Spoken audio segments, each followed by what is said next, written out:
ආයිබෝවන් අදත් පිළිගන්නවා කපිල බණ්ඩාරගේ ශ්‍රී Lanka Japan real friendship channel එකට. මම ඔබට මතක් කරා ජපානයේ පුරවැසිභාවය ගන්න කියලා. ඒකට අවශ්‍ය ජපාන් දැනුම මම ඔබට ලබා දෙනවා කියලා. ඔව් මම මේ පිළිබඳ පුංචි දැනුම් දීමක් තමයි මේ කරන්නේ. ජපානයේ પાස්පෝර්ට් එක ලබා ගන්නවා එහෙම නැත්නම් පුරවැසිභාවය ලබා ගන්නවා කියන්නේ ටිකක් විතර අමාරු දෙයක්.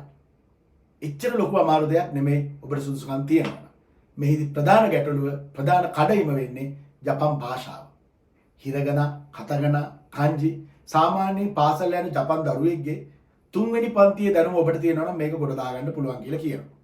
නමුත් ප්‍රශ්නේ තියෙන්නේ ඔබ කතා කරන භාෂාව ඒකම නිලධාරියත් එක්ක ඔබ පවත්වන සාකච්ඡාවේ අර්ථය. මේ දේවල් පිළිබඳ හොඳ පළපුරුද්දක් තියෙන කෙනෙක්ගෙන් පෞද්ගලික පන්තියකට යන්න. මම පෞද්ගලික පන්ති පටන් ගන්නවා. ඒ එක්කම ඔබට පොදුවේ ලබා දෙන්න පුළුවන් දේ තමයි මම පුංචි දෙයක් හෝ ඔබට දැනුම් දෙන්න. ඒ පිළිබඳ ඉරිදා දවසට උදෑසන 10 සිට ඔබත් සමග පැයක් පමණ මම කතා කරනවා. මේක මම නිතර කරගෙන යන්න උත්සාහ කරනවා. මම ඔබගේ සහභාගීත්වයට බලාපොරොත්තු වෙනවා.